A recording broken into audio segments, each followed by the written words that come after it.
আমি এই মুহূর্তে বেলজিয়ামের রাজধানী ব্রাসেলস থেকে ব্রাসেলসের যে দর্শনীয় যে স্থান গ্র্যান্ড প্যালেস, যে প্যালেসটি এখন দেখতে পাচ্ছেন, যাকে বলা হয় গ্র্যান্ড প্যালেস,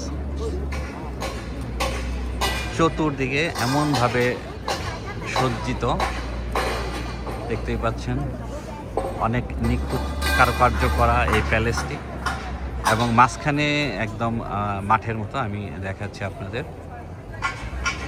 পুরো চতুর্ভুজের মতো প্যালেস। এবং এই প্যালেসের বৈশিষ্ট্য হলো রাতে এর কালার চেঞ্জ হয়ে যায়। এখন যদি আমি মাঠটি দেখাই, যে মাঠে আসলে এখানে বড় বড় ইভেন্ট হয়, ব্রাসেলসের যত বড় ইভেন্ট, তার মধ্যে যে 31st নাইটের যে ইভেন্টগুলো আপনারা দেখেন ব্রাসেলসে, সেটি আসলে এখানে অনুষ্ঠিত হয়।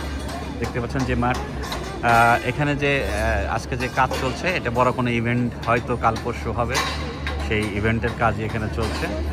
এই গ্র্যান্ড প্যালেসেই আসলে মূলত অনেক বড় বড় ইভেন্ট তৈরি হয়। আর যারা বেলজিয়ামে ঘুরতে আসে, মূলত যারা ব্রাসেলসে ঘুরতে আসে, ট্যুরিস্ট যারা, তাদের যে মাস্ট ভিজিটিং প্লেসের মধ্যে এটি থাকে সবসময়, টপ ফেভারিট। দেখতে পাচ্ছেন যদিও এখন এখানে অনেক শীত, পর্তুগালের মতো এখনও এখানে গরম নেই, অনেক শীত পড়ে গেছে, তারপরেও ট্যুরিস্ট কিন্তু ভরপুর ট্যুরিস্ট এখনও আছে। দেখতেই পাচ্ছেন অনেক ট্যুরিস্টরা এখনও এই গ্র্যান্ড প্যালেসটি ঘুরে ঘুরে দেখছে, এবং এটি সারাদিন এভাবেই মানুষ ঘুরে ঘুরে দেখে। এবং রাতের বেলা, বিশেষ করে রাতের বেলা এটি চেঞ্জ হয়ে যায়। বিল্ডিংয়ের যে কালারগুলো দেখছেন, এগুলো রাতে অন্য অন্য কালার চেঞ্জ হয়। এখন শুধু গোল্ডেন কালারটা চোখে পড়ছে, আর এখন যে আবহাওয়া, এ থেকে আসলে কালারটাও ভালো বোঝা যাচ্ছে না, কারণ এই মুহূর্তে আমি যখন ব্রাসেলসে নামি তখন বৃষ্টি ছিল এবং আকাশ একদম মেঘলা, দেখতেই পাচ্ছেন, যার জন্য আসলে প্যালেসের সৌন্দর্য ওইভাবে ধরা দিচ্ছে না ক্যামেরায়।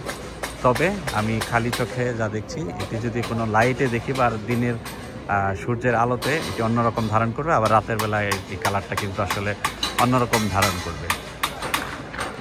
আকাশের অবস্থা দেখেই বুঝতে পাচ্ছেন যে কেমন গুমড়ো মুখে আকাশ রয়েছে, যার জন্য আসলে এর যে আসল কালারটা সেটি আসলে আমরা দেখতে পাচ্ছি না।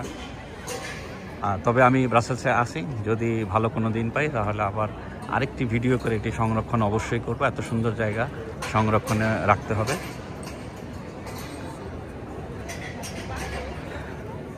ব্রাসেলসে আসলে এই গ্র্যান্ড প্যালেস ভিজিট অবশ্যই করতে হবে।